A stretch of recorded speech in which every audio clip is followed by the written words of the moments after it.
Nous sommes là aujourd'hui le vendredi 13 octobre 2023 et nous reprenons une saison du cours de liturgie avec le professeur Denis Crouan qui est devant moi. Et je rappelle un petit peu le plan. L'année dernière, nous avions vu tout l'aspect de l'histoire de la liturgie qui nous avait permis de montrer comment la liturgie s'est établie par couche géologique au cours des siècles. Et maintenant, nous allons aborder une deuxième partie qui sont plutôt des sujets théologiques en rapport avec la liturgie, avant d'aborder une troisième partie qui traitera d'aspects pratiques. Et donc, la question qui va être abordée aujourd'hui, c'est la question de l'obéissance en matière de liturgie, sujet tout à fait d'actualité, à une époque où le pape vient de donner une lettre apostolique sur la liturgie en nous demandant, dans l'obéissance, d'appliquer la liturgie selon Vatican II, mais pas la liturgie selon mai 68, selon Vatican II. Donc voilà, je vous laisse commencer, docteur. Oui, alors ça va avoir des questions vont un petit peu dévier sur la pastorale. Alors on a vu justement, puisque vous parliez de mai 68, on a vu qu'après le concile, certains ont fait ce qu'ils n'auraient pas dû faire et n'ont pas fait ce qu'ils auraient dû faire. Enfin, c'était un gros chambardement, un gros mélange, et puis les gens, au bout d'un moment, sont partis sur la pointe des pieds et puis n'ont pu accepter ce qui se faisait. Alors certains se sont réfugiés dans des chapelles, d'autres ont décidé de ne plus mettre les pieds à l'église. On s'est pris la tête avec le clergé, avec les évêques. Alors, il faudrait relire ce que disait le père Louis Bouillet, par exemple. Le titre de son livre, c'est des clercs contre Dieu et contre l'Église. Il y a eu des clercs qui ont été contre Dieu et contre l'Église. J'ai son livre là derrière, mais je ne vais pas le chercher. C'est absolument catastrophique. Actuellement, on n'a pas idée de ce qui a été vécu dans l'immédiat après concile. C'était absolument le grand bazar, la grande braderie, c'était absolument catastrophique. Actuellement, on est dans une autre situation. On a l'impression que on a pris son parti, on ne se pose plus tellement de questions. Et puis, je discutais avec un prêtre hier, il me disait également que le problème, c'est que les séminaires sont vides, les évêques s'amusent à restructurer l'église, les diocèses. Alors, c'est restructuré aujourd'hui, mais ça va tellement dégoûter les gens qu'il y aura encore moins de monde dans 10 ans et ils vont pouvoir refaire une énième restructure de leur diocèse. Enfin, mais on a pris son parti, c'est comme ça avance, et puis si on n'est pas content, on reste chez soi. Ouais, il y a 50 ans encore, on se braquait, on luttait, on disait non, ça ne doit pas se faire, ou bien il faut faire autrement. Mettons du oui, bon, c'est comme ça se fait partout comme ça. Je vous donnerai des exemples par la suite. Alors, c'est une question d'actualité. Quand on sait ce qui se passe, déjà, il faut le dire ouvertement, je crois qu'il faut appeler un chat. Et le synode sur la synodalité, à mon avis, c'est un truc qui va être catastrophique. Enfin, déjà là, j'ai vu sur je ne sais plus quel site des évêques qui ont proposé de faire des bénédictions de couples homosexuels ou de gens comme ça. Ah oui, mais ce sera pas un sacrement du mariage. Attendez, 99% des gens qui mettent les pieds dans une église ne font pas la différence entre une bénédiction et un sacrement. Pour eux, c'est kiff-kiff, c'est la même chose. Les gens ne font plus la différence. Et puis alors on va introduire. Alors on va dire oui, ce sera dans des cas extrêmes. Mais attendez, quand on a commencé à introduire la communion dans la main, c'était aussi pour des cas extrêmes. Et puis on a vu ce que c'est devenu. Quand on a commencé à parler des absolutions collectives, c'était pour des cas très très limités, des cas d'urgence, des cas en cas de séisme, tremblement de terre ou de guerre ou je ne sais trop quoi. Et on a vu ce que c'est devenu dans les paroisses. Bon, il va se passer la même chose. Et c'est pour ça que la question d'obéissance, alors en Allemagne et en Suisse et puis en Belgique et en France, ça prend des proportions incroyables, mais l'obéissance, et d'ailleurs il n'y a pas que dans l'église, c'est la société civile également, on n'obéit plus, le professeur n'a plus d'autorité, c'est l'élève qui dit au professeur ce qu'il doit enseigner. Ouais, c'est le monde à l'envers. Alors je vais reprendre, pour commencer, je vais partir du discours à la curie romaine que le pape Benoît XVI a fait en décembre 2005. Et dans ce discours, il avait repris les paroles prononcées par saint Basile au IVe siècle qui constatait l'état de l'Église après le concile de Nicée. Donc vous voyez qu'après chaque concile, c'est le Bronx. Voilà. C'est pas nouveau, ce qui donne de l'espoir. Non, c'est pas nouveau. C'est pas nouveau. Alors, rattrape tout, en général. Que disait Saint Basile et qu'a dit Benoît XVI? Je cite Saint Basile: le cri rauque de ceux qui, en raison de la discorde, se dressent les uns contre les autres, les bavardages incompréhensibles, c'est du Saint Basile, hein, Oui. les bavardages incompréhensibles, le bruit confus des clameurs ininterrompues ont désormais rempli presque toute l'Église en faussant, par excès ou par défaut, la juste doctrine de la foi. Voilà ce que disait Saint Basile, voilà comment Benoît XVI a commencé son pontificat. Alors aujourd'hui, l'Église est aussi devenue le lieu des bavardages inutiles. C'est une catastrophe. L'Église, on a eu l'Église polycopiante, l'Église photocopiante, on a l'Église bavarde, l'Église des réunionnistes, de la réunionniste, c'est catastrophique. Et ces bavardages inutiles conduisent à des propos contradictoires qui rendent la doctrine incertaine. On ne sait plus ce qu'il faut faire, on ne sait plus ce qu'il faut croire. Dans un tel brouhaha, les fidèles ne savent plus qui écouter, qui suivre, à quel pasteur faire confiance pour tenter d'avancer, si tant est qu'il le veuille, sur le chemin de la foi qui sauve. On ne sait plus.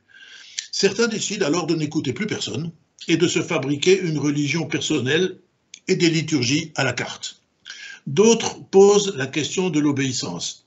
À qui peut-on faire confiance? Qui faut-il écouter? À qui doit-on obéir? Ça, c'est la grande question, parce que c'est la catastrophe. Je lis sur le site internet de Catnet, le site allemand, où des diocèses entiers, les fidèles, sont en train de partir parce qu'ils en ont par-dessus la tête de ce qu'on leur fait ingurgiter, de ce qu'on leur fait croire. Et alors, d'un diocèse à l'autre, ça c'est pas la même chose. Vous ne pouvez pas faire ceci dans le diocèse, vous faites 10 km, vous passez dans le diocèse voisin, et bien là, vous pouvez le faire, ou le contraire. Oui, il n'y a plus de normes. Alors dans l'Église, l'obéissance est incontestablement le devoir de tous les baptisés. Ça, c'est clair, ça ne se discute pas. C'est l'obéissance qui cimente l'unité du corps mystique du Christ. Sans obéissance, c'est l'anarchie qui s'introduit là où devrait régner la paix et la concorde. Sans obéissance, ce sont des paroisses et des diocèses entiers qui partent à la dérive. Ce que fait le curé ici, c'est le contraire de ce que fait le curé là-bas. Ouais, donc c'est des messes à la carte. Sans obéissance, ce sont des vocations qui meurent. Ça, on le voit actuellement, on le voit. Il y a des diocèses entiers où il n'y a plus de vocations, où il n'y a plus de séminaires. Les vocations meurent. Ce qui conduit à vouloir de plus en plus remplacer les prêtres par des laïcs qui virevoltent dans les sanctuaires pour compenser dans l'Église toute leur frustration du civil. Ça, on l'observe tout le temps, hein. Je suis désolé, mais à un moment donné, c'est comme en politique, il faut oser dire les choses telles qu'elles sont. Sans obéissance, ce qu'on appelle la pastorale, un mot creux qui recouvre aujourd'hui tout et n'importe quoi, au nom de la pastorale, on peut tout faire, la pastorale poursuit son œuvre de déchristianisation. Alors pour nous sauver, le Christ lui-même s'est fait obéissant jusqu'à la mort sur la croix, rappelle saint Paul dans son épître aux Philippiens, un texte que nous chantons tous les ans dans le Christus Factus Est durant la Semaine Sainte. Alors voyons de plus près ce qu'enseigne l'Église au sujet de l'obéissance. On va rentrer dans le code de droit canonique. Alors c'est un peu juridique, hein, c'est un peu technique, mais enfin bon, allez, on va pas aller trop loin quand même, hein. Le code de droit canonique, donc c'est l'ensemble des règles qui régissent le fonctionnement de l'Église. L'Église est une société, il faut qu'il y ait des règles. Le code de droit canonique, qui reprend une idée centrale de la Constitution Lumen Gentium de Vatican II, affirme de façon très claire, et là je cite le code de droit canonique, que les fidèles conscients de leur propre responsabilité sont tenus d'adhérer par obéissance chrétienne à ce que les pasteurs sacrés, comme représentants du Christ, déclarent en tant que maître de la foi ou décident en tant que chef de l'Église. C'est le canon 212. Ça ne peut pas être plus clair. Bon, on est tenu d'adhérer, d'obéir. Une lecture superficielle de ces lignes pourrait faire croire que les pasteurs sont des autocrates, des espèces de petits Poutines, dont les décisions ne se discutent pas, tandis que les fidèles laïcs, ce sont les membres d'une troupe disciplinée et résignée qui doit recevoir des ordres sans chercher à les comprendre. On obéit, point final, c'est tout. On ne cherche pas à comprendre. Les choses sont cependant un peu plus compliquées, comme on va le voir. En effet, le passage du Code de droit canonique que je viens de citer est inséré dans une section, alors dans le Code de droit canonique, pour ceux qui ne connaissent pas, il y a plusieurs sections, alors le droit et les devoirs des fidèles, les prêtres, les paroisses, les évêques, en cas de litige, qu'est-ce qu'il faut faire, pas faire. Bon, alors il y a une section du Code de droit canonique qui a pour grand titre « Obligations et droits de tous les fidèles ». On lit bien, de tous les fidèles, tous, j'insiste, tous. Autrement dit, les pasteurs eux-mêmes sont tenus d'obéir. On l'oublie un petit peu, hein. Mais obéir à qui? D'abord, ils doivent obéir aux normes de la foi, de la doctrine. Et ensuite, ils doivent obéir aux règles qui ont été approuvées par l'Église et qui doivent être appliquées tant qu'elles n'ont pas été abrogées par la même Église. Il y a des règles, on les suit, voilà. Et quand l'Église décide que ces règles n'ont plus cours, pour X raisons, parce qu'elles ne correspondent plus à l'époque, à je ne sais trop quoi, elle les abroge, et elle les abroge de façon officielle. Alors il y a une chose qu'il faut, en faisant ça, je me suis dit, mais il y a une chose qu'on oublie. Par exemple, on en revient à la liturgie. Vous avez des gens qui disent, ah, mais le missel de Paul VI, il n'y a pas assez de rubriques, il y a des passages entiers qui sont laissés à la libre appréciation du célébrant, de je ne sais trop qui. Alors c'est faux. Quand il n'y a pas de nouvelles rubriques, enfin de nouvelles normes, ce sont les anciennes qui prévalent. C'est-à-dire qu'on n'a pas estimé nécessaire de redire ce qui existait déjà, puisqu'on n'a pas supprimé les anciennes, officiellement, elles n'ont pas été supprimées, et donc c'est elles qui prévalent. Par exemple, je vais prendre un exemple qui paraît un peu stupide, mais admettons. Un prêtre veut porter le manipule, vous savez, la bande de tissu qu'il y avait là. Je suis désolé, ce n'est plus obligatoire, dit le missel actuel. Mais le missel actuel ne dit pas que c'est interdit. Voyez-vous, c'est très subtil. Donc on peut estimer qu'un prêtre, pour des raisons personnelles, de piété personnelle, mettre je ne sais pas trop quoi, ça ne lui est pas interdit. Donc voilà, c'est comme ça. Donc c'est très subtil. Alors l'obéissance exigée de tous les croyants, qu'ils soient clercs ou laïcs, est donc double. Son premier point de référence, qui est l'essentiel, c'est la doctrine de la foi. Voilà, on obéit à la doctrine de la foi. Si ça n'est pas clairement dit, alors à ce moment-là, tout se délite, tout part à la dérive. Et le second point de référence est constitué par les instructions données par les pasteurs qui agissent en tant que dirigeants légitimes au sein de l'Église. L'obéissance est due aux pasteurs, c'est-à-dire au pape et aux évêques qui, selon la constitution de l'Église, l'Église a été fondée par le Christ, hein, c'est la constitution de l'Église, c'est l'Église du Christ, hein, selon la constitution de l'Église, sont les représentants du Christ pour tout ce qui touche à l'enseignement de la doctrine de la foi par laquelle les hommes peuvent être sauvés et qui sont aussi les dirigeants de l'Église pour ce qui relève de son gouvernement, de sa gouvernance, si on préfère. Tous les pasteurs participent à la triple fonction assurée par le Christ. On appelle ça les triamunera. Enseigner, gouverner, sanctifier. Voilà, tout ça, ça va ensemble. Cette triple fonction qui est évoquée dans les prières eucharistiques, il ne faut pas l'oublier, c'est dit dans la messe, ne relève pas d'un droit personnel. Elle est constitutive de la communion ecclésiastique, rappelée elle aussi dans la constitution conciliaire Lumen Gentium. Alors je cite ce passage de Lumen Gentium, c'est le numéro 21. La consécration épiscopale, en même temps que la charge de sanctification, confère aussi les charges d'enseigner et de gouverner, lesquelles cependant, de par leur nature, ne peuvent s'exercer que dans la communion hiérarchique avec le chef du collège et ses membres. Le chef du collège, c'est le pape. Cet enseignement est donc très clair. L'obéissance due au clerc par les fidèles est strictement limitée et ne peut pas être exigée, et ne peut être exigée que pour ce qui est en rapport direct avec la communauté ecclésiale universelle. Alors on a vu, après le concile, des prêtres qui, du jour au lendemain, ont supprimé les bancs de communion et ont refusé de donner la communion à des fidèles qui préféraient la recevoir directement dans la bouche et la recevoir à genoux. Ah, c'était scandaleux, ces espèces de pseudo-intégristes ou ces simili-lefévristes, ils ne peuvent pas faire comme tout le monde. Mais le prêtre n'a pas le droit, il n'en a pas le droit. C'est un abus de pouvoir manifeste. Alors, qui a été reconnu par le pape Benoît XVI, hein, la oui. violence qu'il y a eu à cette époque-là.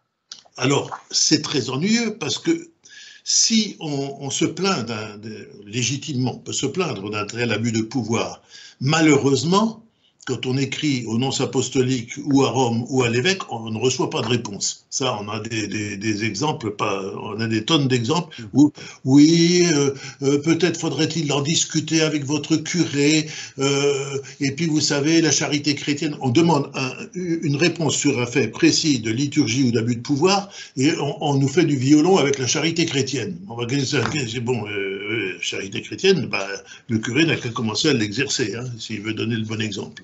Donc c'est ça le problème.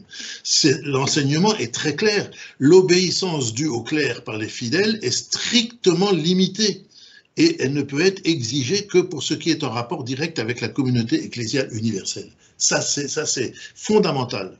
Le Code de droit canonique détaille ce principe et fait une distinction entre, d'une part, ce que le pape et les évêques expliquent en tant que maîtres de la foi, et d'autre part, ce que le pape décide soit seul, soit avec le collège des évêques. Un magistère particulier est exercé par les évêques au sein de leurs diocèses respectifs. Mais ce magistère-là, il est relatif. Seul le magistère universel exercé par le pape peut être infaillible. Et là aussi, il ne faut pas confondre les choses. Le pape récemment est allé à Marseille. Les journalistes, qui sont tous d'excellents théologiens et de saintes personnes, ont fait des articles magnifiques sur le voyage du pape. Premièrement, le pape a dit, c'est le point de vue personnel du pape, mais oui, parce que ça ne portait pas sur la doctrine. Voilà, la doctrine. Alors, exemple, il a dit, ah, Marseille, c'est une ville pluriethnique, un bon exemple d'intégration, et ceci, puis alors les pauvres gens qui traversent la mer, et puis qui se noient au passage, et tout ça. Marseille, ville exemplaire. Bon, je me suis dit, mais il faudrait quand même que le pape, on lui dise, écoutez, très Saint-Père, vous allez mettre un gilet pare-balles, et on va vous montrer certains quartiers. Et comme ça ne porte pas sur la définition de la doctrine du salut, c'est une opinion personnelle, tout à fait. Et qui en plus est basée sur l'ignorance de la réalité. Parce que Marseille, c'est loin. À Marseille, toutes les semaines, il y a quelqu'un qui se fait tirer dessus et qui se fait aplatir dans la rue. Hein. Ça, c'est connu. Les journalistes disent qu'il y a des quartiers où on ne peut plus rentrer, où il faut montrer patte blanche aux revendeurs de drogue si on veut rentrer chez soi. Enfin, c'est quelque chose. Alors, quand on entend ces propos du pape, on se dit, bon, ben là. Mais malheureusement, les journalistes n'ont retenu que ça. C'est ça le problème. Donc il faut faire la claire différence entre les choses où la personne est infaillible, le pape, pour des questions de doctrine, de morale, de foi, puis le reste. Alors, c'est donc au seul magistère universel, celui qu'exerce le pape, que le croyant est tenu d'obéir dans le cadre de la foi catholique stricto sensu. Quant au magistère dit particulier, celui qui exerce chaque évêque en son diocèse, il n'est de par sa nature ni infaillible ni contraignant. On n'est pas obligé de le suivre. Surtout quand dans le diocèse, en plus de ça, c'est un vicaire épiscopal ou un sous-fifre quelconque qui vient vous dire ce qu'il faut faire et pas faire. Ça, c'est pas contraignant. Je vais vous raconter une anecdote. J'ai flanqué un vicaire épiscopal à la porte d'une paroisse où j'étais organiste. Le vicaire épiscopal est arrivé pour les confirmations. Je raconte l'histoire parce que ça va détendre, ça va être croustillant. J'étais organisé une petite paroisse, il y avait 600 habitants, où il y avait la messe tout à fait classique, Paul VI, mais avec Kyrie, Gloria, enfin tout ce qu'on voulait. Et puis, bon, très bien, le vicaire épiscopal arrive pour les confirmations. Et alors, le brave curé le connaissait, le vicaire épiscopal, il tremblait déjà dans son presbytère. Il dit, mon Dieu, qu'est-ce que je vais entendre? Et puis, le vicaire arrive, il me dit, bon, vous chantez quoi? Ben, je dis, écoutez, c'est simple, c'est festif. Alors, je prends la messe des anges, hein, que tout le monde connaît, même ceux qui vont rarement à l'église, ils savent encore la chanter, ils sont entraînés par la foule et par l'orgue. Le vicaire épiscopal commence à faire la grimace. Ah bon? Et puis, alors, qu'est-ce que vous chantez? Ben, je chante ça. Et puis au moment où je donne le sacrement de confirmation, oh, ben, j'ai dit, on va chanter le Veni Creator. Alors là, j'ai cru qu'il allait avoir une syncope, là, le vicaire épiscopal, il allait avoir une syncope. Non, on ne chantera pas ça. Moi, je vous donne des papiers, j'ai prévu un programme, je regarde ces papiers, et je lui ai dit, bah, écoutez, vous chanterez tout seul, parce que ça, on ne le connaît pas. Vos machins, on ne les connaît pas. Bon. Et oui, je chanterai tout seul. La messe commence. Bah, j'attends qu'il chante tout seul. Je ne joue pas d'orgue parce que je ne chante pas. Et à un moment donné, c'est vrai qu'au moment où il donne la confirmation, il y avait un grand silence, les enfants s'avancent. C'était un peu lugubre. Et puis, je vois le vicaire épiscopal qui regarde du côté de la tribune en me faisant un signe de dire ben, jouer une pièce ou chanter quelque chose, on ne va pas laisser comme ça un silence. Alors, je me tourne vers un vieux chantre, puis je lui dis en alsacien, en dialecte, comme ça, j'ai dit qu'est-ce que vous chantez d'habitude à ce moment-là? Puis lui, le bon alsacien, bah, devait dire Créator. Bon, ben, je donne les premières notes et toute l'église se met à chanter. Bon. Alors, à la fin de la messe, l'après-midi, je vais trouver le curé et il me dit qu'est-ce que j'ai pris comme savon? Ah bon, je dis pourquoi? Ben, tu as fait chanter la messe des anges, tu voulais chanter ça, et puis le Veni Creator, ça, il ne l'a pas supporté. Il ne l'a pas supporté. Oh, j'ai dit, pas de problème, je vais téléphoner au vicaire épiscopal. Je lui téléphone le soir même, j'ai dit, dites donc, il paraît que ça ne vous a pas plu là ce matin? Oui, mais j'ai dit, écoutez, ça vous a plu ou ça ne vous a pas plu? Moi, je reviens de chez le curé qui me dit que vous lui avez passé un savon. Alors, dites-moi la vérité, parce que moi, j'ai plus confiance en mon curé. C'est très clair. Oui, alors c'est vrai que ça ne m'a pas plu. J'ai dit, bah, écoutez, la prochaine fois, vous ne venez pas, on se passera de vos services et vous dégagez. Vite fait, bien fait. Boum. Voilà, c'était clair. On n'est pas obligé d'obéir à des hurluberlus de ce genre. Voilà, parce qu'on n'en finit plus autrement. Alors, le magistère dit particulier, celui qu'exerce chaque évêque, donc en son diocèse, n'est par sa nature ni infaillible ni contraignant, pour une simple raison, que la révélation divine a été confiée à l'Église catholique, catholique veut dire universelle, et non à des diocèses particuliers. Les diocèses particuliers ne sont pas venus avant l'Église, c'est l'Église qui était première, les diocèses sont venus après. Un évêque n'est pas une sorte de pape diocésain, hein, on a fini les princes-évêques, là. Nous on a eu le cardinal de Rohan à Strasbourg, bon ben, malgré la longueur de sa traîne, de sa cauda, c'est fini cette époque-là. Alors les déclarations faites par un évêque particulier ne concernent qu'une portion d'église, un diocèse, et ne sont contraignantes que si elles sont en total accord avec les enseignements de l'Église universelle. Oui. Alors j'ai encore une nouvelle histoire à raconter, qui est authentique. Je crois que je l'ai déjà dit, le jour où ma mère est décédée, elle avait demandé qu'il y ait la messe de Requiem, mais elle n'avait pas demandé quelque chose d'extraordinaire, elle avait dit « je veux que le missel soit suivi », donc la messe de Paul VI, en français, qu'on n'ajoute rien, qu'on retranche rien, tout ça, et je demande simplement qu'on chante le Requiem, le Kyrie, le Sanctus, l'Agnus Dei et le In Paradisum à la fin. Oh, je demande ça à mon curé, j'ai cru que le presbytère allait s'effondrer. Ah, non, c'est pas possible, non, absolument pas, c'est pas possible. Je lui montre le missel du diocèse, j'ai dit pourtant c'est prévu. Ouais. Oui, mais ça c'est pour des cas exceptionnels. Non, c'est pas possible.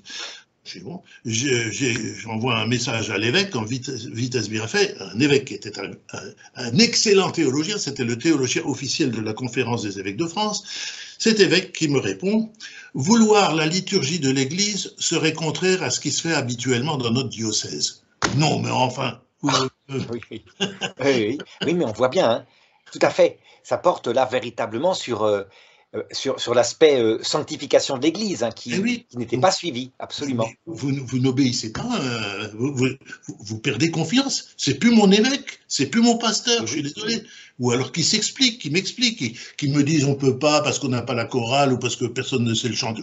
Je ne sais pas quoi, mais pas ça, Alors, donc, une nouvelle fois, ce qu'enseigne Lumen Gentium, voilà ce qu'enseigne Lumen Gentium, quoique les évêques pris un à un ne jouissent pas de la prérogative de l'infaillibilité, cependant, lorsque même dispersés à travers le monde, mais gardant entre eux et avec le successeur de Pierre le lien de la communion, ils s'accordent pour enseigner authentiquement qu'une doctrine concernant la foi et les mœurs s'impose de manière absolue, alors c'est la doctrine du Christ qu'ils expriment infailliblement. L'évêque qui est évêque à Saint-Pierre et Miquelon ou aux îles Kerguelen ou bien je ne sais dans quelle île ou à l'île de Pâques ou je ne sais trop quoi, naturellement qu'il est loin de Rome, mais si on sent qu'il est en communion avec toute l'Église, eh ben il a ce charisme d'infaillibilité dans la mesure où il est en communion avec toute l'Église. Voilà. Il faut qu'il soit Voilà, quand ça porte sur la foi, on parle d'infaillibilité. Quand ça porte évidemment en tant que pasteur, là c'est autre chose, c'est ce que vous avez abordé. Et puis en tant que liturgie, c'est encore autre chose. Encore autre chose. Mais quand on sait que la liturgie est intimement liée à l'expression de la foi, à lex credendi, lex orandi, ça pose aussi un problème. Et oui, tout à fait. C'est à chaque fois il y a un rapport d'harmonie entre tout cela. Oui, c'est ça. Alors, l'obéissance des fidèles catholiques à leurs évêques respectifs ne peut donc être exigée que par des pasteurs diocésains qui obéissent eux-mêmes au magistère ecclésiastique universel catholique d'une façon qui ne laisse planer aucun doute sur la rectitude de leur enseignement ou sur leurs intentions. C'est ça aussi. Il ne faut pas qu'on puisse dire, mais qu'est-ce qu'il a voulu? Je me souviens d'un évêque que je ne citerai pas, mais il est décédé, le brave. Quand il disait quelque chose dans son diocèse, il fallait toujours qu'il y ait un ou deux vicaires épiscopaux ou vicaires généraux qui expliquent ce qu'il avait voulu dire. À tel point qu'il y a un journaliste qui a dit il faudrait qu'on lui achète un décodeur à cet évêque. Parce que on ne comprend rien. Oui, mais c'est clair, il y a des gens qui ne sont pas clairs dans leur enseignement. Hein. Non, alors, si c'est involontairement, on veut bien comprendre qu'ils sont un peu, qui bafouillent, mais si l'ambiguïté est volontaire, alors là, ça ne va plus du tout. Hein. Si on laisse des portes entrouvertes, Satan s'introduit par toutes les fissures. Hein. Ça, c'est clair. Donc, de plus, l'enseignement de chaque évêque doit découler de la parole de Dieu. La charge d'interpréter de façon authentique la parole de Dieu, écrite ou transmise, a été confiée au seul magistère vivant de l'Église, dont l'autorité s'exerce au nom de Jésus-Christ.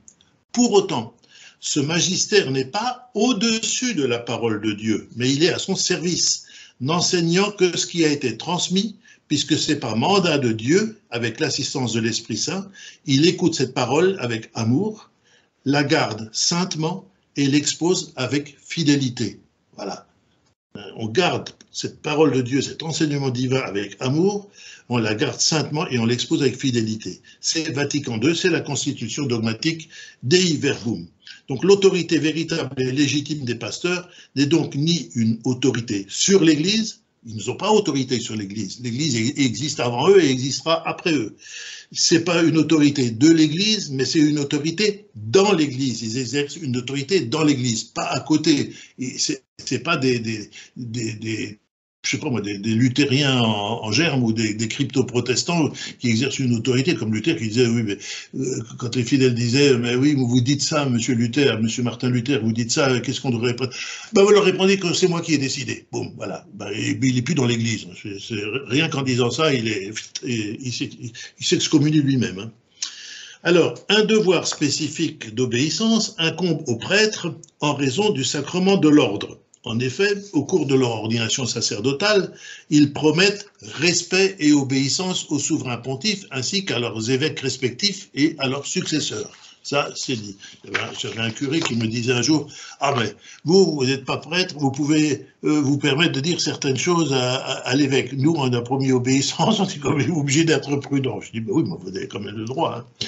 Alors, une telle obligation d'obéissance ne signifie pas une relation unilatérale de supériorité et de subordination. Ça, il faut que les prêtres en aient bien conscience. On a des prêtres qui souffrent de ça. Hein.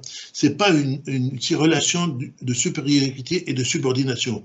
Elle signifie plutôt que l'évêque et le prêtre, sont liés par une relation de loyauté mutuelle. À ce sujet, il faut de nouveau citer Lumen Gentium. C'est un très beau texte, c'est un très beau passage. Coopérateurs avisés de l'ordre épiscopal dont ils sont l'aide et l'instrument, ils sont des coopérateurs, hein, appelés à servir le peuple de Dieu, les prêtres constituent avec leur évêque un seul presbytérium aux fonctions diverses. En raison de cette participation au sacerdoce et à la mission de leur évêque, les prêtres doivent reconnaître en lui leur père et lui obéir respectueusement. Point. Et ça continue. L'évêque, quant à lui, doit considérer les prêtres, qui sont ses coopérateurs, comme des fils et des amis, tout comme le Christ appelle ses disciples non plus ses serviteurs, mais ses amis. Jean 15, verset 15. Donc ça, c'est Vatican II. Vous voyez, il n'y a pas l'évêque qui décide et puis le prêtre qui rampe de rire en disant, mon Dieu, qu'est-ce qui va me tomber dessus? Non. un prêtre doit pouvoir s'adresser librement, respectueusement, en pleine confiance à son évêque. Et l'évêque doit toujours être là. Il ne doit pas, quand un prêtre a des soucis, des ennuis, il ne doit pas téléphoner. Ah oui, mais attendez, je ne peux pas vous répondre, je suis en réunion, je suis avec l'équipe de machin truc. Attendez, je vais vous passer quelqu'un d'autre. Non, le prêtre doit pouvoir dire, l'évêque doit répondre, écoutez, je suis pris là, mais dans 10 minutes, je vous rappelle et vous pouvez passer me voir quand vous voulez. Ou bien moi, je passe vous voir si j'habite pas trop loin et si j'ai le temps. Ça, c'est la confiance. Le vieux curé là, de la paroisse où j'avais mis le vicaire épiscopal à la porte me disait, il avait déjà un certain âge, je dis, l'ancien évêque de Strasbourg, Monseigneur, je ne sais plus comment il s'appelait, du temps où on n'avait pas des autoroutes, des routes à 4 voies et des voitures aussi puissantes, il visitait chaque paroisse de la plus grande, la plus petite, tous les ans, toutes les paroisses. Et c'était le moment de parler avec le prêtre, de parler avec les paroissiens, de parler avec l'organiste, avec la chorale, avec le conseil de fabrique, avec le maire, avec l'instituteur. C'était une journée d'échange fructueuse et au moins l'évêque était au courant de ce qui se passait. Voilà, ça c'est de la vraie pastorale. Oui. Alors concrètement, le devoir d'obéissance s'étend aussi bien aux normes préétablies sur la base de la doctrine de la foi qu'aux ordres émis par l'évêque en général ou dans des cas particuliers. Ça, on ne discute pas. Alors là, cependant, il existe, Thomas d'Aquin cède contrat, cependant, il existe une limite essentielle au devoir d'obéissance. Elle résulte de ce qu'énonce le canon 1371, paragraphe 1. Quiconque n'obéit pas au siège apostolique, à l'ordinaire, c'est-à-dire à l'évêque, ou au supérieur d'une congrégation religieuse, lorsque légitimement il donne un ordre ou porte une défense, et qui, après monition, persiste dans la désobéissance, sera puni d'une juste peine. Autrement dit, le devoir d'obéissance n'est exigé que pour ce qui concerne des ordres licites et légitimes. Licites et légitimes. Par conséquent, rien d'illégitime ne peut être exigé de qui que ce soit, et à contrario, rien de licite ne peut être interdit. Ça, il faut les curés doivent l'écrire en grandes lettres rouges et le mettre dans la sacristie. Comme ça, la prochaine fois qu'ils ont une visite canonique, voilà. Ce qui est licite ne peut pas être interdit, ce qui est illicite ne peut pas être obligatoire. Un supérieur ecclésiastique n'est donc pas un prince ou un dictateur qui pourrait promulguer des lois comme il veut. Il doit impérativement s'en tenir aux normes qui ont leur source dans la foi de l'Église et qui, dans le cas de la loi divine, c'est-à-dire les commandements, les évangiles, la tradition vivante, pas la tradition sclérosée, hein, vivante, sont directement contraignantes en droit. Voilà, c'est ça. Quant à l'illicéité d'une loi particulière, elle peut résulter de questions de forme comme de questions de fond. Il peut y avoir des lois illicites, c'est vrai, on peut promulguer des lois comme ça. Sur le fond, un évêque diocésain ne peut jamais édicter valablement une loi qui soit contraire au droit supérieur, c'est-à-dire universel. Une loi contraire au droit supérieur ne peut pas être validement portée par un législateur inférieur. C'est comme dans l'armée, hein. Vous avez le deuxième classe qui obéit au premier classe, qui obéit au caporal, qui obéit au sergent, qui obéit à l'adjudant, qui obéit... Voilà, c'est tout. Mais le caporal ne peut pas exiger des choses qui ne sont pas reconnues par le sergent-chef et le colonel et le général. Alors, saint Thomas d'Aquin n'enseigne pas autre chose. Voilà ce qu'il dit dans la Somme théologique, Secondae, question 104, enfin bref, le subordonné, c'est du saint Thomas d'Aquin, le subordonné n'a pas à obéir en tout à son supérieur, surtout lorsqu'une autorité supérieure a déterminé autre chose. Moi, je n'ai pas à obéir à mon évêque si au-dessus de lui, le cardinal qui s'occupe de tel dicaster a édicté autre chose, avec autorisation du pape, hein, ou si le pape a dit autre chose. Voilà, on n'est pas obligé d'obéir. Ainsi, si un évêque diocésain proclame quelque chose qui contredit en tout ou en partie les déclarations du magistère universel, il ne formule pas un acte magistériel devant être appliqué dans son diocèse. Ce que proclame l'évêque n'a de légitimité que s'il est en communion avec le chef et les membres du collège des évêques. Voilà, c'est clair. Alors là, il faudrait vraiment qu'on soit beaucoup plus attentif. Et un solo épiscopal n'a aucune légitimité, et dans ce cas précis, aucun croyant n'est lié par une obligation d'obéissance à son évêque. Alors le solo épiscopal, je me souviens très bien, vous avez connu vous aussi notre éminent monseigneur Gaillot, qui est décédé d'ailleurs il y a assez peu de temps, et qui était, lui, c'était un électron libre, hein, lui, c'était un machin, et puis il s'est fait appeler à Rome, et là on lui a dit, vous n'avez pas à faire un solo épiscopal. Je crois que c'est Jean-Paul II qui lui a dit, vous n'avez pas à faire un solo épiscopal, vous devez chanter dans la chorale, dans le chœur des évêques, pas à côté. Donc c'est très clair. De même, alors on va encore un peu plus loin, un évêque auxiliaire n'est pas le représentant du magistère de l'Église, même s'il est chargé d'une fonction particulière au sein d'un diocèse. Par exemple, on peut lui demander, pour dépanner l'évêque, de faire les confirmations, par exemple, ou des choses comme ça. Hein, voilà, il a une mission. Il ne peut participer, l'évêque auxiliaire ne peut participer au magistère que sous sa forme collégiale, c'est-à-dire comme un membre de la conférence épiscopale. Alors, une autre question doit être posée, parce qu'elle est d'actualité. Quelle est l'autorité des synodes diocésains et des conférences épiscopales? Ah, ça, c'est... Hein. La réponse est simple. Les synodes et les conférences épiscopales n'ont aucune autorité. Voilà pourquoi l'Église universelle peut développer ou corriger certains enseignements découlant de synodes ou de conférences épiscopales qui n'étaient pas des expressions de l'authentique magistère universel. En 1985, le cardinal Ratzinger avait eu l'occasion de rappeler que, et je cite, les conférences épiscopales n'ont pas de base théologique et ne font pas partie de la structure irréfragable de l'Église telle que l'a voulu le Christ.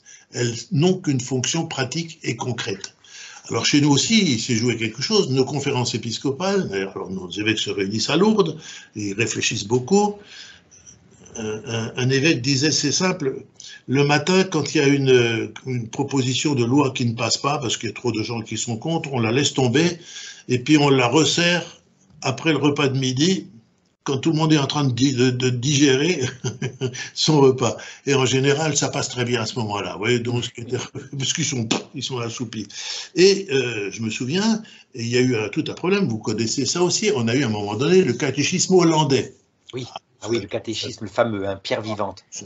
Alors oui, catéchisme hollandais. Après, il y a eu un catéchisme anti-hollandais, mais qui a été refusé par les évêques de France. Et les évêques de France nous ont dit, sur cette base-là, nous allons faire appel à des pédagogues, à des théologiens, à des professeurs, et nous allons sortir un catéchisme, mais qui va être depuis l'écriture de la Bible, on n'a pas eu mieux. Hein. Et ils nous ont sorti pierre vivante. Une catastrophe. Et c'est là que, quand même, les gens ont commencé à réagir, mais il n'y avait rien, c'était vide et bête. Et alors, je crois que c'est le cardinal de Courtrai, qui était archevêque de Lyon, a fait appel au cardinal Ratzinger pour faire une conférence sur le catéchisme, sur la catéchèse. Alors, je crois qu'elles ont été publiées, ces conférences, on doit les trouver. Et il en est résulté que le fameux pierre vivante qui faisait la gloire de nos évêques ne pouvait pas être utilisé comme catéchisme. Point final. Ben voilà, on rectifie. Nos évêques ont cru qu'ils étaient infaillibles en matière de catéchisme. Eh ben non. Et on leur a demandé de rectifier et de sortir un vrai catéchisme qui est l'imprimatur de Rome. Alors, le théologien allemand Karl Rahner avait fait remarquer qu'il est tout à fait normal que des supérieurs puissent ordonner quelque chose d'objectivement contraire au commandement du Christ et de l'Église, mais qui n'est pas accepté par l'autorité supérieure. Dans ce cas, il s'agit d'une défaillance de l'autorité qui relève simplement de la faiblesse humaine. Voilà, ça peut arriver qu'on se trompe, hein, qu'on se mette le doigt dans l'œil, hein, poum, ouais, mais à ce moment-là, l'Église rectifie le tir. Et il faut Alors, une question cruciale maintenant doit être posée. Je la pose en latin. Quis iudicabit? Qui décide? Finalement, qui décide dans l'Église? Est-ce que c'est le pape, les évêques, les cardinaux, le truc, machin? Un système juridique qui dépend essentiellement de l'obéissance légale de ses membres ne peut laisser à la subjectivité de chaque individu le soin de décider si une loi ou un acte doit s'appliquer ou non. Au point de départ, il existe dans le gouvernement de l'Église une présomption de légalité d'une loi ou d'un ordre. Normalement, quand il y a une loi qui sort, le droit canonique ou un texte pontifical, on présuppose que ça c'est légal et c'est conforme à la foi de l'Église. Par conséquent, dans l'Église, c'est là que ça se complique, c'est aux croyants de démontrer, si c'est nécessaire, l'illégalité d'une norme ou d'une injonction particulière et de faire valoir ses arguments devant les autorités responsables. Monseigneur, vous avez déclaré tel jour que Eh bien, moi, je vais vous démontrer, avec tout le respect que je vous dois, que vous avez fait une erreur. Et puis voilà, c'est à lui, c'est aux croyants de démontrer. La voie prévue est la voie légale. Toute personne concernée par un ordre administratif qu'il estime illégitime ou abusif peut introduire un recours dit hiérarchique. C'est le canon 1732, sur la base duquel le supérieur hiérarchique de l'évêque, donc ce sera le cardinal qui est à la tête d'un dicaster, hein, voilà, le supérieur hiérarchique de l'évêque, c'est-à-dire le pape, va décider. Ce n'est pas le pape lui-même qui va éplucher tous les courriers, mais il va confier ça au dicaster compétent qui va analyser, et c'est le dicaster qui donne la réponse au nom du pape. Mais avant d'introduire un recours, le croyant qui se plaint d'une contrainte illégitime doit s'adresser à son évêque par le biais d'une argumentation lui donnant la possibilité de considérer sa décision et si nécessaire de la réviser. C'est ce que je dis, Monseigneur, vous avez déclaré que c'est pas conforme à tel. Je vous donne le texte de référence. Est-ce que vous pourriez éclairer votre propos ou le corriger si nécessaire? Voilà. Et l'évêque doit le faire. Dans le cas d'une loi particulière, le droit canonique universel prévoit un recours spécifique. Et là, je vais citer François, le pape François, l'article 181 de la Constitution apostolique Praedicate Evangelium du pape François précise qu'à la demande des intéressés, le dicaster compétent détermine si les lois et les décrets généraux émis par les législateurs, qui sont au-dessous du pontife, sont conformes à la loi universelle de l'Église. Ça, c'est le pape qui le dit. Alors, je sais ce qu'on va me répondre. C'est bien qu'ils le disent. Si seulement ça pouvait s'appliquer, ce serait encore mieux. Bon, fermez la parenthèse. Bien entendu, la condition préalable indispensable à l'introduction d'un recours est l'existence d'une norme juridique ou d'une décision administrative concrète. Une loi doit avoir été promulguée, un arrêt administratif doit avoir été communiqué. Concrètement, seul un acte juridique existant peut déclencher l'obligation ou le refus d'obéissance. Le droit de remontrance, attention, droit de remontrance, qui est également reconnu comme droit coutumier dans le droit canonique, conserve sa légitimité. On a le droit de faire des remontrances. C'est tout à fait légitime. Selon cette disposition, les questions de légalité des ordres officiels doivent être présentées au supérieur et, si nécessaire, également au supérieur du supérieur. Certains ordres, en effet, peuvent ne pas être exécutés, même si le supérieur insiste. Par exemple, les atteintes à la dignité humaine, par exemple. Vous m'obligez de faire ça, ça porte atteinte à ma dignité. Alors, ça peut aller loin. Ça peut aller, par exemple, je prends une petite paroisse rurale où tout le monde se connaît. Quelqu'un rouspète contre son curé qui fait faire n'importe quoi, enfin bref. Alors, naturellement, si ça se sait, ça va porter atteinte à la personne dans la paroisse. Parce que tout se sait. Ah, vous avez osé dire quelque chose contre le curé, mais de quel droit? Mais vous osez, mais enfin vous vous rendez compte, et bien on vous montre du doigt après, parce que vous avez osé. Donc, et vous avez le droit de refuser. Vous avez le droit. Et l'attitude d'obéissance renvoie à une attitude encore plus fondamentale de ceux qui sont soumis à la loi. Cette attitude est celle qui relève de l'éthos, c'est-à-dire de la manière d'être d'un individu en regard de la loi morale.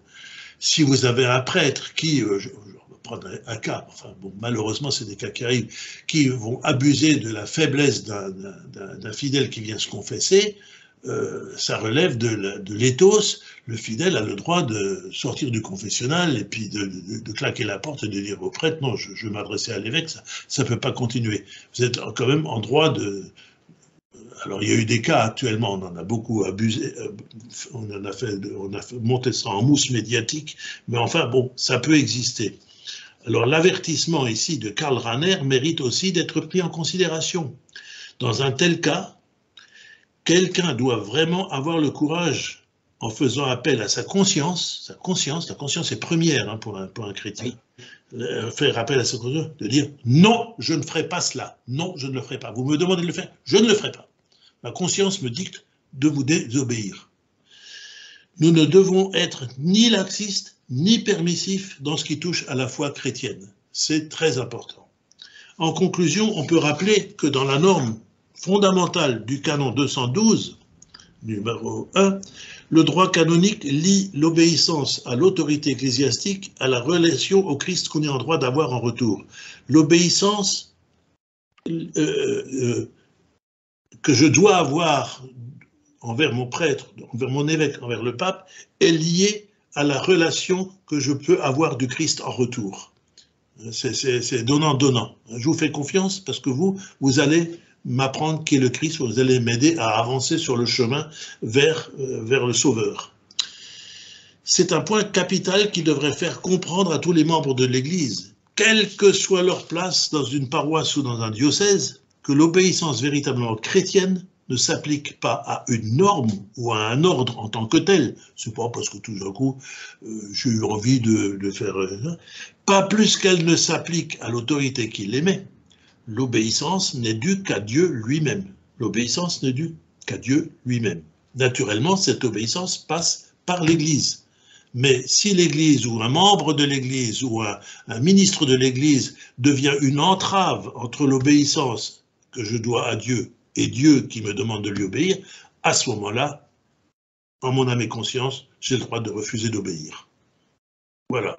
Je vous propose qu'on prenne quelques exemples concrets que je voudrais vous proposer et vous allez, si vous voulez, me répondre. Est-ce que vous êtes d'accord? Ça va rendre les choses beaucoup plus concrètes. J'obéis, voilà, je suis dans l'obéissance. D'accord. Donc vous avez bien dit, il y a 3 domaines de la fonction de l'évêque et même du pape.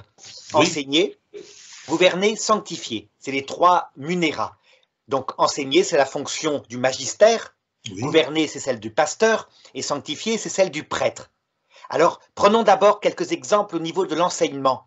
Vous avez vu, le cardinal de Luxembourg dit « Il faut changer la doctrine concernant la sexualité, l'homosexualité doit être autorisée. » À votre avis, est-ce que je dois obéir à cet évêque, le cardinal donc de Luxembourg? Réponse, non. Voilà, parce qu'il sort d'autant plus, s'il dit il faut changer la doctrine. Oui, il le dit explicitement. Alors là il démarre très fort. Hein. De quel droit un cardinal a le droit de changer la doctrine qui nous vient du Christ? Mais de quel droit? Il faudrait lui dire, est-ce que vous avez un moteur sous votre barrette ou quelque chose comme ça qu'il faut, de quel droit? Il faut changer la doctrine? Ah non, on ne change pas. Martin Luther a changé la doctrine. Tous les hérétiques ont changé la doctrine. Alors, si vous changez la doctrine, vous êtes hérétique. On ne vous obéit pas. Voilà, point final, c'est tout. Tout à fait. Donc là, le pape Benoît XVI confirme, il dit, en ce qui concerne la fonction du magistère, ça veut dire la protection de la vérité universelle, la vérité oui. Concernant c'est un domaine très particulier, la doctrine du salut. Donc ce qu'est le salut et comment obtenir le salut, là on doit une obéissance absolue. Je vais vous donner un autre exemple. Imaginons un évêque qui dit, dans mon diocèse, on ne croira pas en l'Immaculée Conception. Qu'en pensez-vous?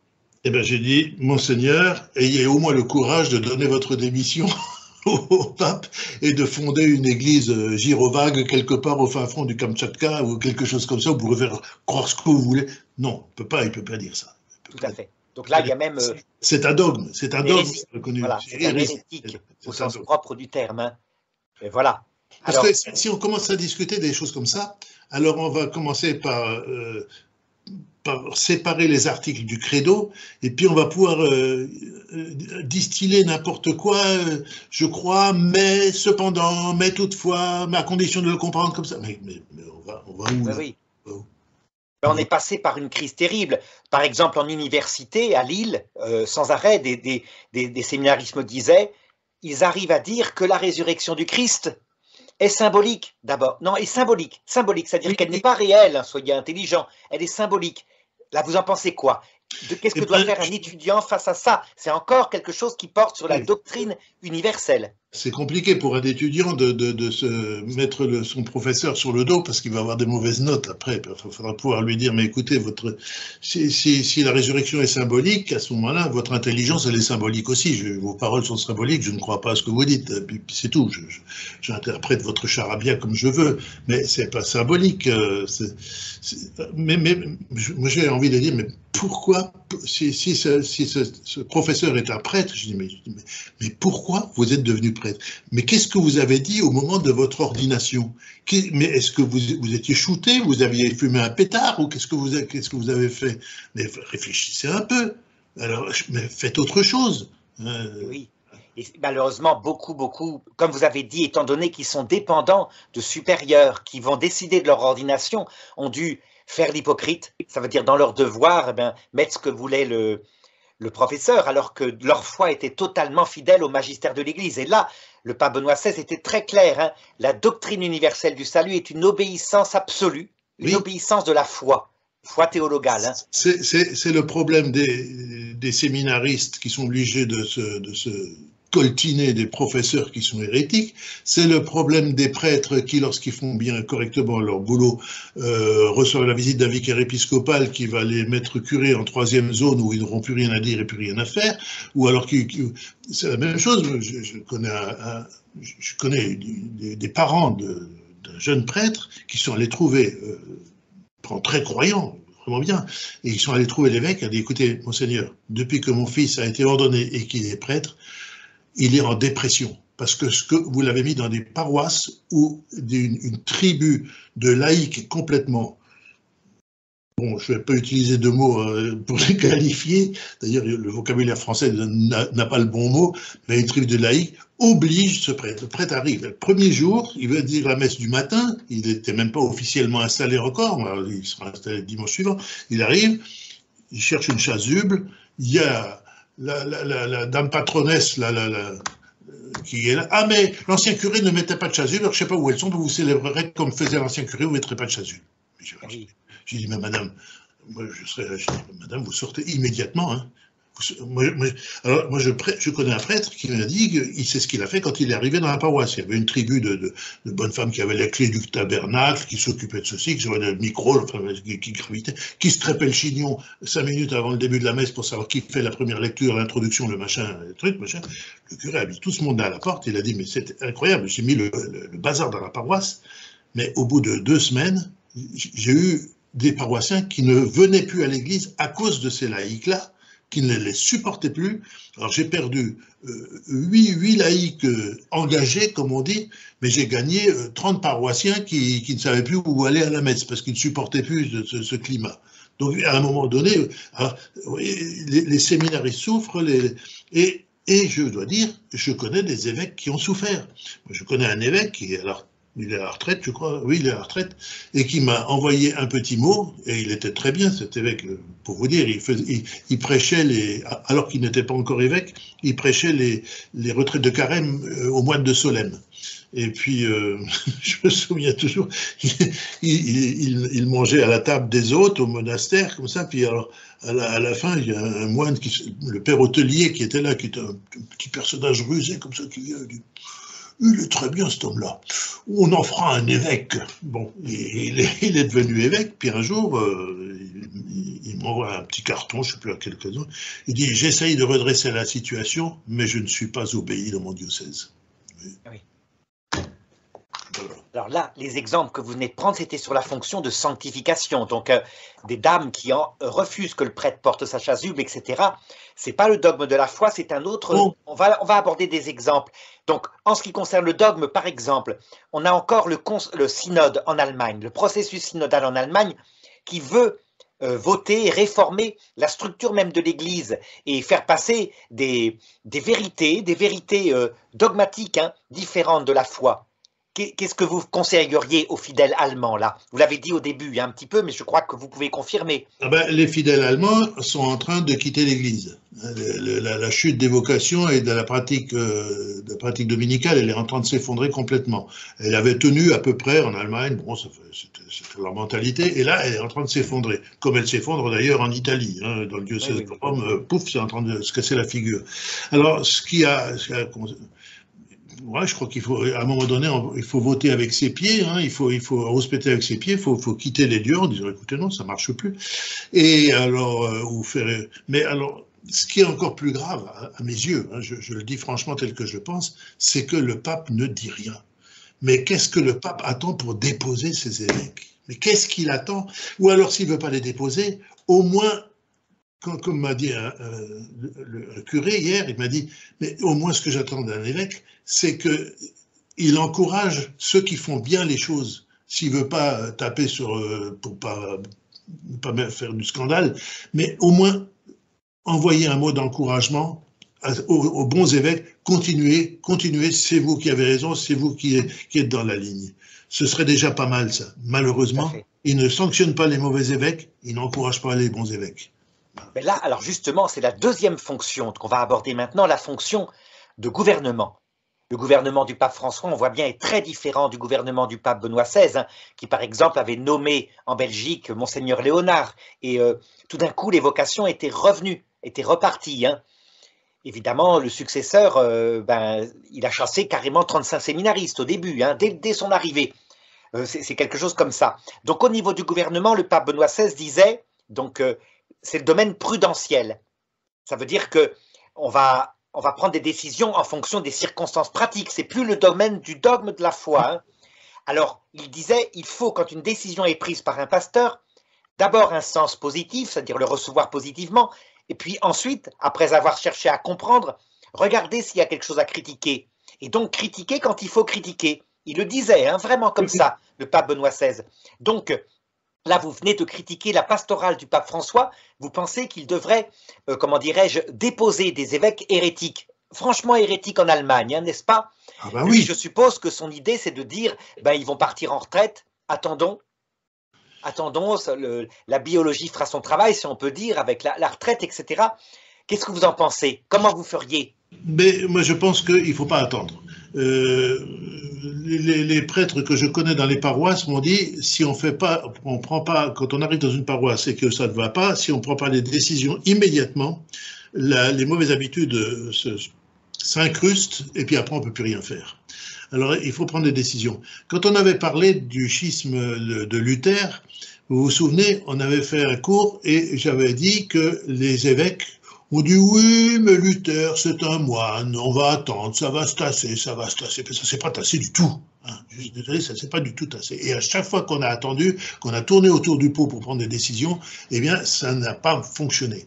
Et je pense que, alors, le pape François, moi, je crois, je vous le dis franchement, moi, il me déboussole complètement, parce que, oui, il va sortir un texte qui est bien, puis alors après, il fait le contraire, ou il laisse faire le contraire. Quelqu'un m'a dit encore à Sainte-Marthe, là où il est, mais c'est du n'importe quoi. Il y a quand même des cardinaux qui ont une vie de patachon, mais qui sont protégés à Sainte-Marthe. Enfin, c'est pas possible. Je ne sais plus quel est le cardinal qui aux frais de son diocèse, a fait peindre une fresque sur le mur du fond de l'église, où il y a une espèce de jugement dernier moderne, où il s'est fait représenter nu dans les bras d'un autre homme. Mais enfin, et il est à Rome. Vous voyez, les grandes décisions, on va sanctionner, mais non, pas du tout.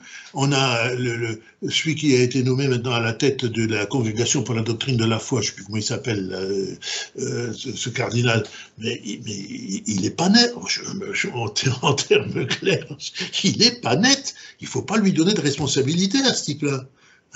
Donc ça veut dire que les décisions pastorales du pape sont tout à fait vraiment surprenantes. Alors il explique que, par exemple, pour le synode sur la synodalité, vous savez, vous avez des documents préparatoires qui sont de vraies horreurs, hein, au niveau du dogme de la foi. C'est toute la ressucée de mai 68. Oui, c'est ça. Bon. Et alors, ce qui est curieux, c'est que dans le synode sur l'Amazonie, ça a été pareil. Mais c'est vrai que à la fin, il disait c'est le magistère qui décide. Et il n'est sorti que des choses qui étaient effectivement valables. Il n'y Oui, avait pas de problème. alors c'est exactement ce que j'ai dit. Les choses ne seront validées ou n'auront d'autorité que lorsqu'elles seront signées par le pape. Alors en ce moment, les gens mais les gens du synode peuvent raconter ce qu'ils veulent, hein. Tant que il n'y a pas un papier signé par le pape, c'est nul et non avenu, hein. Ils peuvent. Ce qui veut dire que si le pape est protégé dans la doctrine, il n'y a pas de risque, puisque l'Esprit Saint, évidemment, ne fera passer que ce qu'il veut. Par contre, au niveau pastoral, le pape n'est pas protégé infailliblement, c'est prudentiel. Et donc, il peut y avoir des décisions absurdes, comme par exemple, vous vous rappelez les nominations des évêques chiliens, où on lui disait, mais non, c'est un pédophile, mais non, il n'y a pas de preuve. Et puis finalement, oui, il a fait démissionner tous les évêques chiliens. Mais c'est ça. Alors, bien sûr, la pastorale, c'est pas le dogme. On peut faire des tas de choses. Le problème, c'est que tous ces gens qui s'investissent dans ces synodes de la synodalité, ces réunionites et ces machins comme ça, si ils voient que le pape n'approuve pas ce qu'ils ont eux cogité du fond de leur cervelle qui marche à 100 à l'heure, eh ben, ils vont dire, ouais, le pape est un traître, on n'obéit pas au pape, et puis les mauvaises habitudes vont se prendre. Il y a le pape, d'accord, il y a ceux qui décident, qui se réunissent, qui blablatent, qui pérorent à perte de vue, et puis il y a les bons types du fin fond de la paroisse qui, eux, ne lisent que ce que la presse veut bien leur donner, et puis le curé qui, lui, pioche à droite et à gauche ce qu'il a envie de faire, parce que dit, ben oui, ça a été, oui, mais le pape était là, il n'a rien dit, mais le pape, il n'a rien dit, donc qui ne dit rien consent. Ben, voilà, oui, c'est ce qui se passe actuellement, avec en plus, comme vous dites, une capacité de certains, si jamais ils ne prenaient pas les décisions qu'ils espèrent prendre, hein, qui sont des décisions de mai 68, et apparemment il ne les prendra pas, eh bien, sont prêts à faire un schisme, comme si on faisait sortir du dentifrice du tube, puis après le remettre, c'est pas facile. Mais le pape a quand même, un ami là qui m'a envoyé une longue analyse m'a dit le pape a quand même une particularité, bon c'est un jésuite, hein, bon. Oui. Il a dit c'est absolument incompréhensible. Ce pape a dit, quand il est arrivé, rappelez-vous, il a dit je vous demande à tous de nous secouer, de nous mettre, de secouer nous les prêtres, fallait le secouer, bon très bien. On commence pas à dire, je vois pas Pie X ou Saint Pie V ou Benoît XVI dire une chose pareille. Bon, ensuite il a dit mais je ne crains pas le schisme. Il l'a dit ouvertement, je ne crains pas le schisme. Et il a dit à un moment donné, il avait dit à des journalistes, parce que quand il se met à parler en dehors des papiers qu'on lui a préparés, hein, il arrive à dire des choses qui sont un peu limite de la fantaisie. Et il avait dit, mais de toute façon, on se souviendra de moi comme le pape qui a mis un schisme dans l'église. Ça, je me souviens qu'il avait dit ça dans un avion. Mais j'ai dit, on rêve là, on rêve. Oui, tout à fait. Ça veut dire que donc il y a une absolue non-protection pastorale et les pasteurs peuvent faire des bêtises, y compris le pape. D'ailleurs, il y avait un exemple très très connu avec Saint Pierre Canisius. Je ne sais pas si vous vous rappelez, un jésuite nonce apostolique en Allemagne du Sud. Et tout d'un coup, une décision du pape lui dit d'excommunier à partir de telle date toute personne qui possédera des livres de Luther. Or, Pierre Canisius ramenait à l'Église catholique en lisant les livres de Luther. Oui. Donc, qu'est-ce qu'il a fait? Alors qu'il a un vœu d'obéissance au pape, il a mis la bulle pontificale dans sa poche, elle n'est jamais sortie. Oui, c'est ça. Ce qui montre que les papes ne sont pas infaillibles en pastoral. Et le pape Benoît XVI le disait, on doit pouvoir critiquer et ne pas obéir à quelque chose qui est absurde. Ou alors le prendre avec humour, ça veut dire par exemple, quand le pape qui ne comprend pas ce que c'est que par exemple l'immigration qui ne s'intègre plus, qui risque de faire une guerre civile comme on a eu en Israël, vous avez vu hein, le massacre qu'il y a eu avant-hier, la peur des gens, eh bien c'est pas pareil, ça serait des Vietnamiens qui viendraient en boat people, c'est pas pareil que l'islam qui en ce moment ne s'intègre pas, mais le pape n'est pas forcément au courant. Donc, comme pasteur, il n'est pas infaillible. Le cardinal guinéen, comment il s'appelle le cardinal Sarah. le cardinal Sarah a fait une petite note en disant, mais attendez, vous êtes en train, s'adresser au pape, vous êtes en train de dire, oui, il faut accueillir, mais nous, en Afrique, nous avons accueilli les missionnaires européens qui sont venus nous évangéliser, c'était la démarche contraire. Et puis, autre erreur qu'a fait le pape, il a reconnu les évêques qui sont sous la domination du pouvoir chinois. Oui. Alors, il y a le vieux cardinal. Embobiné, évidemment, puisque les Chinois, du coup... Mais oui, alors il y a quand même récemment des cardinaux, Brandmüller, et puis je ne sais trop qui encore, qui lui ont écrit en disant mais clarifiez votre position. Et le cardinal Müller, qui est un homme tout à fait dans la ligne de Benoît XVI, hein, lui c'est clair, il n'a pas signé le papier adressé au pape, mais il a dit je soutiens, je me reconnais dans ce qui est écrit et de ce qui est demandé. Voilà, le cardinal Müller dit plusieurs fois non, non, le pape n'est pas au-dessus, il ne peut pas prendre des décisions, et même la pastorale, il doit être prudent. Il doit être prudent. Oui, il doit être prudent, absolument. Même si les Italiens sont habitués, il y a eu tellement de papes, et puis finalement l'Église, heureusement, est portée par l'Esprit Saint, les choses s'arrangent au bout d'un certain temps, ne serait-ce que par le successeur. Mais la pastorale, effectivement, implique une obéissance intelligente, comme vous avez dit. Hein.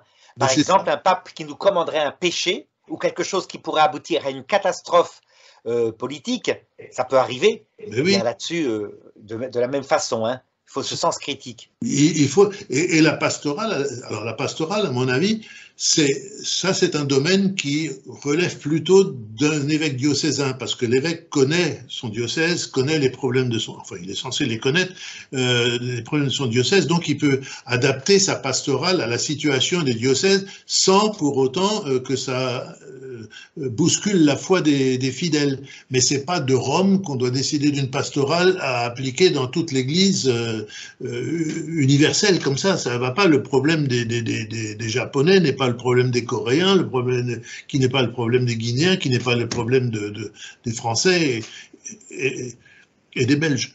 Oui, tout à fait. Tout à fait.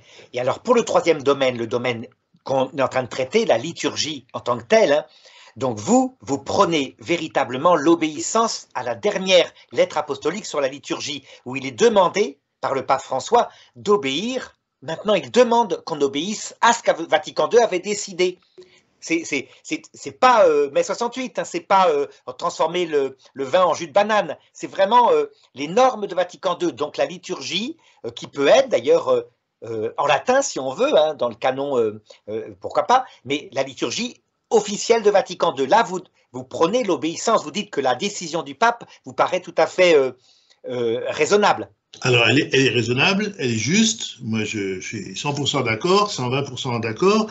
Je regrette une chose, c'est que le pape ne donne pas l'exemple de liturgie Vous voyez, un exemple, Benoît XVI, lui, dans la liturgie, il avait demandé déjà que, quand il fait des messes dans des stades ou des choses comme ça, il avait demandé qu'on n'applaudisse pas, qu'avant ce soit silencieux.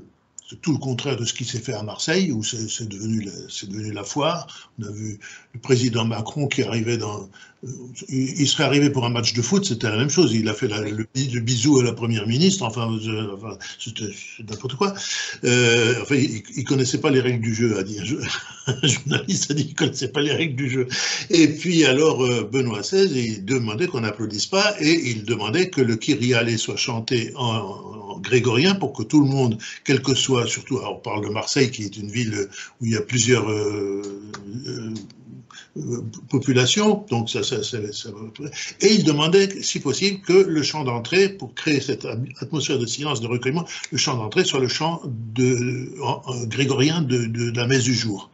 Ça mettait déjà dans une condition, ça conditionnait déjà l'esprit, ça conditionnait tout le reste de la liturgie, et les gens disaient, effectivement, c'est beaucoup plus calme. Et là, le pape, il fait un très beau texte, puis il est le premier à ne pas l'appliquer, et qu'il donne l'exemple. Et alors, c'est la même chose. Benoît XVI avait demandé aussi, il avait dit, il s'était posé la question, il dit, qu'est-ce que c'est que ces grands-messes où il y a des gens qui sont à l'autre bout, qui suivent ça avec leur smartphone, enfin des trucs comme ça, les prêtres qui concélèbrent, parce que d'ailleurs c'est très curieux. Quand j'ai entendu l'interview des gens, ils disaient on vient à Marseille pour voir le pape. j'ai entendu personne qui disait on vient à Marseille pour rencontrer Jésus qui sera célébré dans l'Eucharistie du pape. Non, on vient voir le pape comme on allait voir Bob Dylan ou comme on allait voir Johnny Hallyday ou n'importe quoi. C'est du grand n'importe quoi. C'est incohérent. Il y a une incohérence là-dedans. Ce qui est écrit. Donc je vois que vous avez la même attitude. Ça veut dire une attitude qui n'est pas comme pour le premier domaine, le domaine du magistère, qui est une attitude critique raisonnablement, mais critique objective. Et c'est bien, c'est très intéressant à voir. Hein. C'est-à-dire qu'on n'est pas dans la critique absolue, mais dans plutôt l'idée, s'ils pouvaient faire ce qu'ils disent, par exemple faire, c'est pareil pour Paul VI, c'est pareil pour quand il y a eu des autorisations données à des conférences épiscopales qui ont fait sortir des décisions de Vatican II. Mais oui, mais j'ai vu, je n'ai pas suivi toute la messe de Marseille, là, puisque c'est la dernière que j'ai vue, mais j'ai suivi à un moment donné. C'est l'archevêque de Marseille là, qui a célébré la messe, puisque le pape n'arrive plus à tenir debout, donc il a concélébré. Là aussi, les journalistes se sont mis complètement le pape va célébrer la messe. Non, le pape a concélébré la messe. C'est l'archevêque de Marseille qui a célébré la messe. Le pape, il était assis derrière, on le voyait à peine. Bon, il y a ça, et le peu que j'ai suivi de la messe, je suis arrivé au moment où l'archevêque s'est permis de transformer la prière après le pater, hein, donc la prière en cette vie où nous espérons le bonheur que tu promets, l'avènement de Jésus-Christ. Il fallait qu'il rajoute. Moi, ça m'agace à chaque fois que quelqu'un est obligé de changer une virgule. Mais qu'est-ce que ça lui apporte? Est-ce qu'il a des démangeaisons? Obéir aux normes de l'Église à ce niveau-là, vous l'avez bien dit, hein.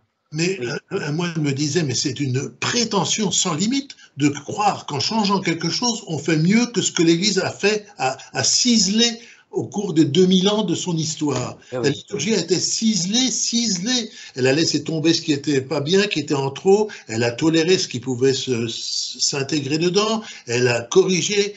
C'est ciselé. Et tout d'un coup, on a un bonhomme qui se dit, ah ben oui, non mais attendez, moi je suis tellement mieux. Moi j'ai le Saint-Esprit qui me...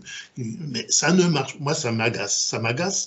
Ce prurite du changement pour le changement, ça n'apporte rien de plus. D'autant plus que c'est amusant. Quand les gens, j'avais fait, quand j'étais au séminaire, j'avais fait le coup, je me suis dit, franchement, le célébrant improvise, je ne vois pas pourquoi j'improviserais pas.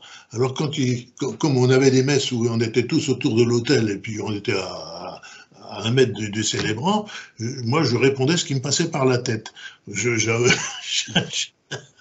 Et puis j'étais convoqué naturellement. Qu'est-ce qui te prend? Mais qu'est-ce qui te prend? Je dis, ben, je fais comme vous. Vous rendez compte? C'est moi, quand je joue de l'orgue, moi, hein, je ne coupe pas le sifflet au célébrant. Hein, je respecte ce qu'il dit, même si ce qu'il dit quelquefois me paraît complètement idiot. Je ne lui coupe pas le sifflet. Je pourrais mettre les pleins jeux et puis paf, je lui ratiboise, hein, ou je lui coupe le micro. Mais non, mais ils improvisent. Mais oui.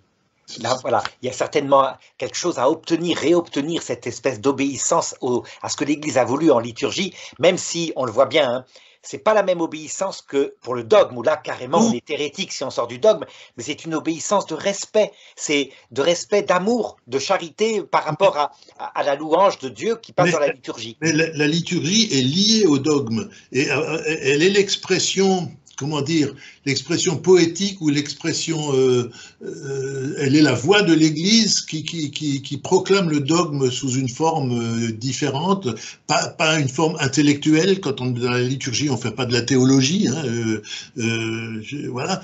Mais c'est lié au dogme. Et quand on change la liturgie, d'ailleurs, tous ceux qui se sont mis à bricoler la liturgie, ils ont fini par ne plus croire. Et puis ensuite, les prêtres se sont mariés ou enfin ils ont déraillé complètement. Ça a commencé toujours par la liturgie. Ah oui, une liturgie fraternelle, conviviale, ceci, cela. Regardez le prêtre de Glorious là à Lyon, hein, au bout de je ne sais combien de messes Yukaïda, il a réussi à trouver la femme de sa vie. Hein, bon. Bien sûr. Ça veut dire qu'à un moment donné, on sort du reste. C'est-à-dire que c'est comme d'ailleurs dans la vie, hein, quand on commence à ne plus faire un effort dans le concret du quotidien, on finit par évidemment abandonner son intention première. Hein. C'est par glissement, petit à petit. Oui, il y avait un moine de Solesmes qui travaillait, qui était le grand spécialiste de l'écriture pneumatique du XIe, XIIe, XIIIe siècle, pour les chants grégoriens. Alors j'allais avec lui, il me faisait un cours, c'était passionnant. Moi, je baignais, j'avais l'impression d'être à côté de saint Thomas d'Aquin, de saint Ambroise de Milan. Moi, je les sentais autour de moi. Hein. C'était magnifique. Et puis, tout d'un coup, mince, 5h moins le quart, il y a la cloche qui sonne pour les vêpres. Il lâchait tout, hein, mettait son capuchon, il partait. Et puis, alors, un jour, je lui ai dit, mais mon père, vous travaillez, vous vivez de ces nœuds, et vous êtes au cœur et vous entendez votre voisin de stalle qui chante comme un chat qui miaule. Il m'a dit, mais oui, mais quand je suis dans ma stalle, je prie, je n'étudie pas. Oui. Voilà, c'était ça. Et j'ai un autre exemple, c'est un père abbé bénédictin aussi, pas très loin de chez vous, et qui me dit, à un moment donné, qui m'avait dit, il a dit, mais quand je célèbre la messe, on me dit que après avoir consacré l'hostie, je dois faire une génuflexion. Il y a peut-être des dimanches où j'ai l'esprit ailleurs, ou bien j'ai mal digéré mon café, j'ai les intestins qui gargouillent, mais on me demande de faire une génuflexion parce que le fidèle qui est dans la nef, il n'a pas à être prisonnier de mes caprices et de mes états d'âme. Vous voyez, c'est ça. Donc voilà, c'est très clair. Hein. Je crois que maintenant, concrètement, on a vu, hein, je crois que chacun peut comprendre l'obéissance, comment elle s'exerce avec cette intelligence qui peut être absolue quand c'est quelque chose du dogme de la foi et qui est selon la charité et la prudence, mais qui doit exister quand c'est la pastorale et la liturgie. Je crois que c'est très clair, hein, tout est bien montré. Voilà, là, il y aura un bon cours solide. Là. Oui, absolument. Hein. Il fallait rentrer dans le concret. Merci beaucoup. Hein. Voilà. Eh bien, de rien. Eh bien voilà, à la prochaine fois alors. Hein.